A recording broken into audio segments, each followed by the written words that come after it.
Jack and the Beanstalk by Joseph Jacobs. Once upon a time, there was a boy called Jack. He lived with his mother. They were very poor, and all they had was a cow.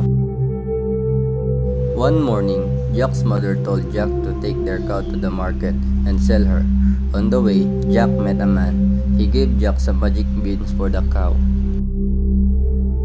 Jack took the beans and went back home. When Jack's mother saw the beans, she was very angry. She threw the beans out of the window. The next morning, Jack looked out of the window. There was a giant beanstalk. He went outside and started to climb the beanstalk. He climbed up to the sky through the clouds. Jack saw a beautiful castle. He went inside. Jack heard a voice. Fee! Fee fo fum! Jack ran into the cupboard.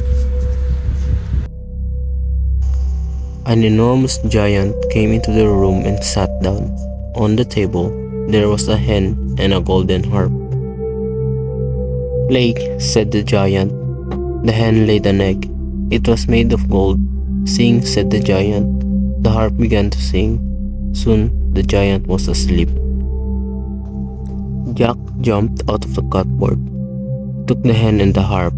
Suddenly, the harp sang, "Help, Master!" The giant woke up and shouted, "Fee, fee, foo, fum." Jack ran and started climbing down the beanstalk. The giant came down after him. Jack shouted, "Mother, help!" Jack's mother took an axe and chopped down the beanstalk. The giant fell and crashed to the ground. Nobody ever saw him. With the golden eggs and the magic harp, Jack and his mother lived happily ever after.